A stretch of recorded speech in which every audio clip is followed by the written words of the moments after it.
Change ಅನ್ನೋದನ್ನ ತಡೆಯೋಕೆ ಆಗೋಲ್ಲ. Avoid ಮಾಡೋಕೆ ಸಾಧ್ಯನೇ ಇಲ್ಲ.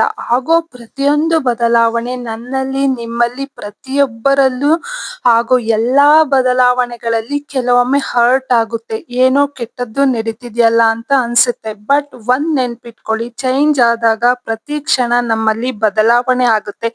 ಕಾನ್ಫಿಡೆನ್ಸ್ ಜಾಸ್ತಿ ಆಗುತ್ತೆ ಮತ್ತೆ ಗ್ರೋ ಜಾಸ್ತಿ ಆಗ್ತೀವಿ. Go through it. Change is a part of everybody life ಅನ್ಸುತ್ತೆ. Is it? ಶುಭೋದಯ, welcome back to my channel. ಎಲ್ರು ಹೇಗಿದ್ದೀರಾ?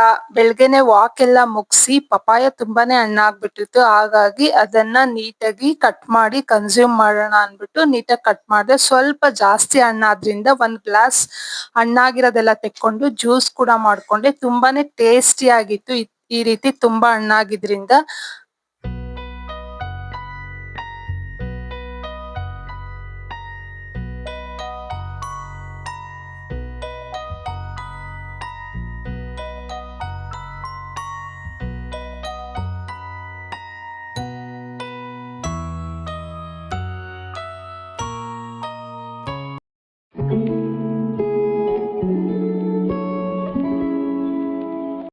ಇವತ್ ನಾನಿಲ್ಲಿ ಹುರ್ದ್ ಅವರೆಕಾಳು ಸಾಂಬಾರ್ ಹೇಗ್ ಮಾಡೋದು ಅಂತ ತೋರಿಸ್ತಿದೀನಿ. ಇದಕ್ಕೆ 1 ಗ್ಲಾಸ್ ಅವರೆಕಾಳು ತಗೊಂಡು ನೀಟಾಗಿ ಕೆಂಪಗಾಗೋವರೆಗೂ ಹುರ್ಕೋಬೇಕು.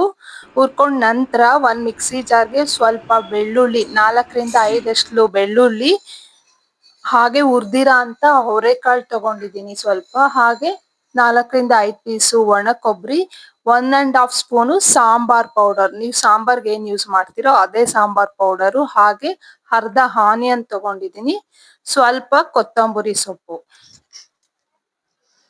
ಸ್ವಲ್ಪ ಹುಣಸೆ ಹಣ್ಣು ತಗೋಬೇಕು. 1 ಟೊಮೆಟೊನು ಸೇರ್ಸ್ಕೊಳೋದ್ರಿಂದ ಹುಣಸೆ ಹಣ್ಣು ಸ್ವಲ್ಪ ಸೇರ್ಸ್ಕೊಂಡ್ರೆ ಸಾಕಾಗುತ್ತೆ. ಇದನ್ನ ನೀಟಾಗಿ ಫೈನ್ ಪೇಸ್ಟ್ ಮಾಡ್ಕೋಬೇಕು. ಸೈಡಿಗೆ ಎತ್ತಿಟ್ಕೊಂಡು ಅದಕ್ಕೆ 1 ಟೊಮೆಟೊ, 2 ಆಲೂಗೆಡ್ಡೆ ತಗೊಂಡಿದ್ದೀನಿ. ನೀಟಾಗಿ ಸಣ್ಣ ಸಣ್ಣದಾಗಿ ಹಚ್ಕೊಂಡು ಇಟ್ಕೋತಿದ್ದೀನಿ.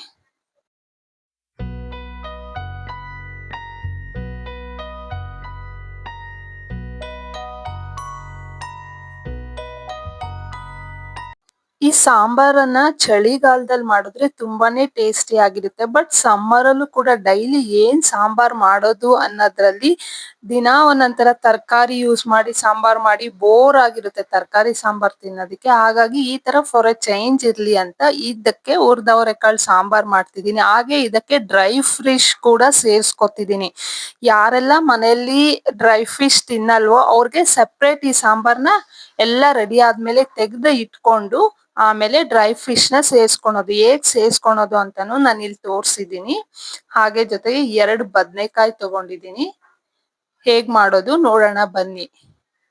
ಒಂದ್ ಕುಕ್ಕರ್ಗೆ ಸ್ವಲ್ಪ ಎಣ್ಣೆ ಹಾಕಿ ಒಗ್ಗರಣೆ ಮಾಡ್ಕೋಬೇಕು. ಸಾಸಿವೆ, ಕರಿಬೇವು,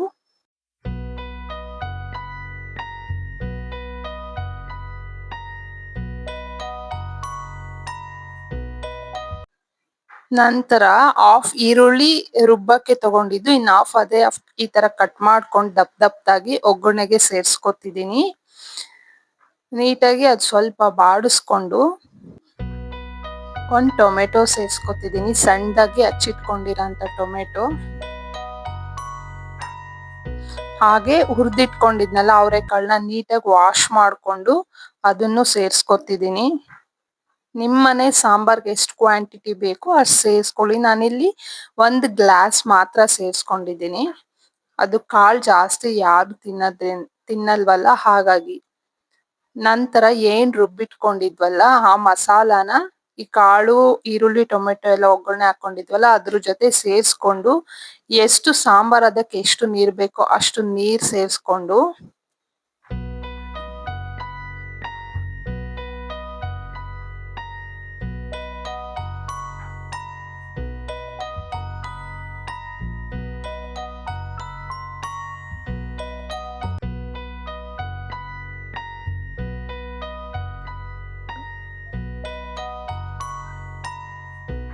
ಸ್ವಲ್ಪ ಕುದಿ ಬರ್ತಿದ್ದಂಗೆ 2 ಆಲೂಗೆಡ್ಡೆ ಕಟ್ ಮಾಡಿ ಇಟ್ಕೊಂಡಿದ್ವಲ್ಲ ಅದನ್ನು ಸೇರಿಸ್ಕೊಂಡು ರುಚಿಗೆ ತಕ್ಕಷ್ಟು ಉಪ್ಪು ಸೇರಿಸ್ಬಿಟ್ಟು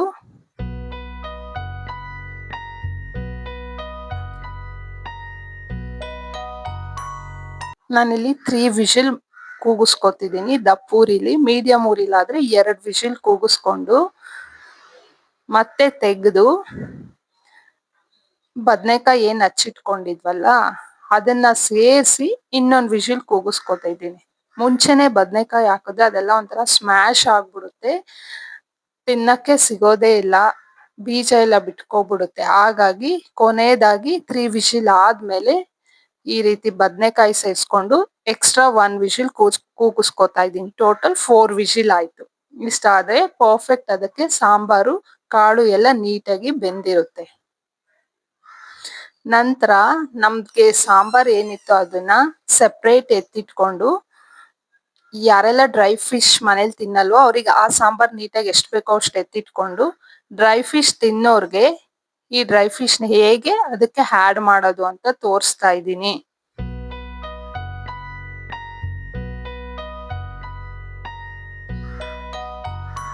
ಒಂದ್ ಬಾಂಡ್ಲಿಗೆ ಡ್ರೈ ಫಿಶ್ ಹಾಕಿ ಮೀಡಿಯಂ ಉರಿಲಿ ರೋಸ್ಟ್ ಮಾಡ್ಕೋಬೇಕು. ಸ್ವಲ್ಪ ಅದು ಕೆಂಪಗಾಗ್ಬೇಕು. ಜಾಸ್ತಿ ದಪ್ಪ ಉರಿಲಿ ಮಾಡ್ಕೊಂಡ್ರೆ ಅದು ಚೆನ್ನಾಗಿರಲ್ಲ. ಮೀಡಿಯಂ ಉರಿಲೇ ನೀಟಾಗಿ ಡ್ರೈ ಮಾಡ್ಕೊಂಡು